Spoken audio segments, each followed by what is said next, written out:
Hello everyone, उम्मीद करता हूँ कि आप सब खैरियत से होंगे।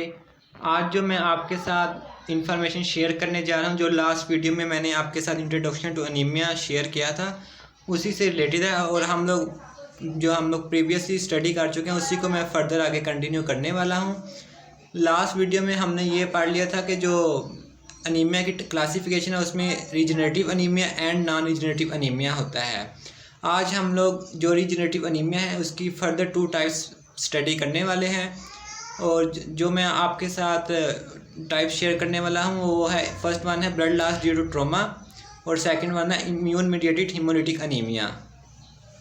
अगर तो हम लोग फर्स्ट केस को देखें, इसमें blood loss due to trauma, इसमें यह होता है कि अगर एक एक्यूट ब्लीडिंग हो रही है एनिमल के अंदर, and if bleeding is more than 30 to 40% of the total volume of the blood, and if the bleeding is not treated aggressively with the IV fluid or compatible blood or both, then there will be the chances that the patient will go in shock or even in death.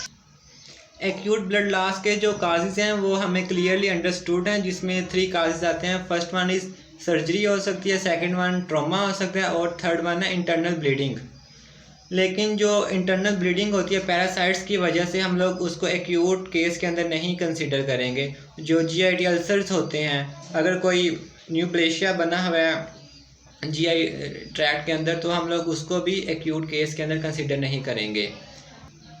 इसके अलावा कुछ ऐसे parasites हैं जो कि अगर animal के अंदर प्रेजेंट है तो वो सीवियरली एनिमल को एनीमिक बना देते हैं और काफ़ी ज़्यादा वो ब्लड सक करते हैं।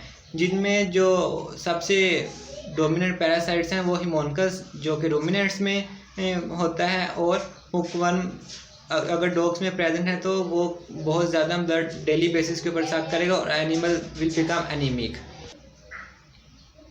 एक्यूट के अलावा जो क्रोनिक केस होता है, क्रोनिक केस के अंदर low grade blood loss daily basis के ऊपर होता है।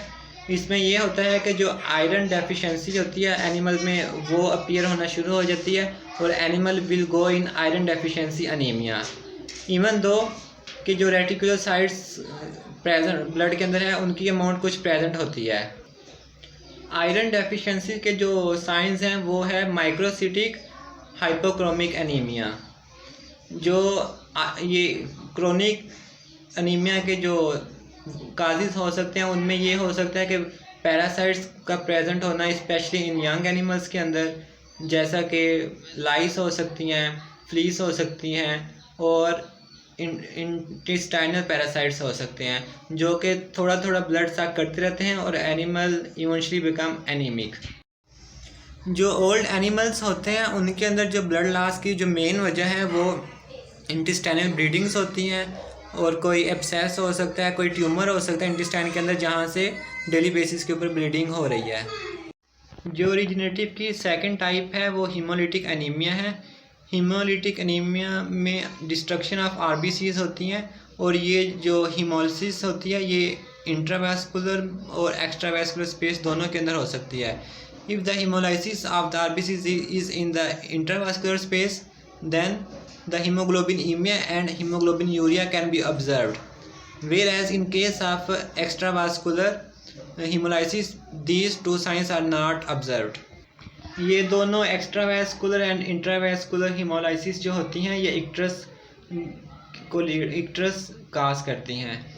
तो जो डॉग के अंदर सबसे मेजर जो हीमोलाइसिस का रीज़न है वो है इम्यून मीडिएटेड, जो कि 60 से 75% होता है। इसके अलावा और भी रीजंस हैं जो कि कंट्रीब्यूट करते हैं haemolysis of the RBCs in dog, that include toxins, RBCs membrane defects, certain drugs and infections. Haemolytic anaemia की जो मैं फर्स्ट टाइप आपके साथ शेयर करने जा रहा हूँ वो है इम्यून मीडिएटेड हीमोलिटिक एनीमिया।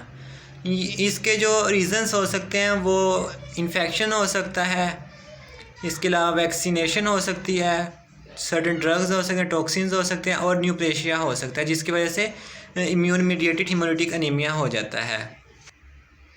इस कंडीशन में होता यह है कि जो बॉडी के अंदर RBCs प्रेजेंट होते हैं जो नॉर्मली ऑक्सीजन कैरी करते हैं लंग्स से टुवर्ड्स टिश्यूज़, उनकी डिस्ट्रक्शन शुरू हो जाती है।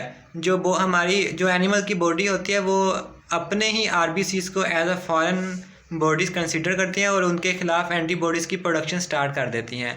तो एज अ रिज़ल्ट जो मैक्रोफेजेस एंड कम्प्लीमेंट सिस्टम होता है वो एक्टिवेट हो जाता है और आरबीसीज़ की डिस्ट्रक्शन को स्टार्ट कर देता है। इन सम केसेस जो एंटीबॉडीज़ होती हैं वो जो बोन मैरो के सेल्स होते हैं उनके against precursor cells of RBCs present in the bone marrow उनके अगेंस्ट भी वर्क करते हैं और उनकी डिस्ट्रक्शन करते हैं, जिसके नतीजे के अंदर जो नॉन रीजनरेटिव अनीमिया होता है वो हो जाता है। Haematologic hallmark of immune mediated haemolytic anaemia include hyperbilirubinaemia, spherocytosis, positive Coombs test and auto agglutination. Immune mediated haemolytic anaemia को हम लोग फ्लो साइटोमेट्री के ज़रिए भी मेजर कर सकते हैं। जो फ्लो साइटोमेट्री मेथड है इसके अंदर ऐसा होता है कि जो आरबीसीज़ के सरफेस के साथ एंटीबॉडीज़ बाउंड होती हैं, जो 2 एंटीबॉडीज़ हैं जिसमें आईजीजी एंड आईजीएम होती है, ये उनकी क्वांटिटी को डिटेक्ट करता है ये वाला मेथड। इस मेथड की जो स्पेसिफिसिटी है वो 88 से 100% है। अगर हम लोग डॉग की ट्रीटमेंट कर रहे हैं against immune mediated haemolytic anaemia, इस मेथड के ज़रिए हम लोग ये भी चेक कर सकते हैं कि जो हमारी ट्रीटमेंट है वो इफ़ेक्टिव है या नहीं है। उसमें ये होता है कि जो आरबीसीज़ के सरफेस के साथ बाउंड आईजीजी एंड आईजीएम है उनकी जो अमाउंट है वो कम हो जाती है as compare to increase in the production of reticulocytes and RBCs. जब हमने ये डायग्नोज कर लेना है एनिमल के अंदर कि ये इम्यून मीडिएटेड हीमोलिटिक अनीमिया है, तो उसके बाद हम लोग फर्दर मूव करेंगे treatment for that particular disease. जो ट्रीटमेंट का हमारा प्रोटोकॉल होगा उसमें सबसे पहले तो हमने ये करना होगा कि जो भी अंडरलाइंग काज है जिसकी वजह से अनीमिया हो रहा है, तो सबसे पहले हमने उसके अगेंस्ट स्पेसिफिक थेरेपी करनी है। स्पेसिफिक ट्रीटमेंट के साथ साथ हमने जो आरबीसीज़ का लॉस हो रहा है उसकी रिप्लेसमेंट भी करनी है विद पैक्ड आरबीसीज़। जो हमारी थेरेपी का मेन गोल होना चाहिए वो ये होगा कि जो डिस्ट्रक्शन ऑफ आरबीसीज़ हो रही है by antibodies in the blood, इसको हमने प्रिवेंट करना है with the help of immunosuppressive drugs. जो इम्यूनोसप्रेसिव ड्रग्स हैं उसके लिए हम लोग कोर्टिकोस्टेरॉइड्स दे सकते हैं। कोर्टिकोस्टेरॉइड्स के अंदर हम लोग प्रेडनिसोलोन दे सकते हैं जिसका डोज रेट डॉग्स के अंदर है 1 to 2 मिलीग्राम पर KG twice in a day, along with azathioprine. Azathioprine भी इम्यूनोसप्रेसिव ड्रग है और जिसका डोज रेट है 2 मिलीग्राम पर केजी पर डे। एजाथायोप्रीन जो ड्रग है ये कैट्स के अंदर कॉन्ट्रा इंडिकेटेड है। इसका हम लोग अल्टरनेट ड्रग यूज़ कर सकते हैं जो कि है क्लोरम बूसिल कैट्स के अंदर। इसके अलावा जो सेकंड इम्यूनोसप्रेसिव एजेंट है वो साइक्लोस्पोरिन है। हम लोग साइक्लोस्पोरिन को भी एनिमल्स के अंदर एज आ इम्यूनोसप्रेसिव ड्रग यूज़ कर सकते हैं जिसका डोज रेट है 5 to 10 मिलीग्राम पर केजी पर डे। इसके अलावा जो 2 ड्रग्स मेरे माइंड में हैं जो कि इम्यून सप्रेसिव हैं वो है माइकोफिनोलेट एंड लेफ्लुनोमाइड।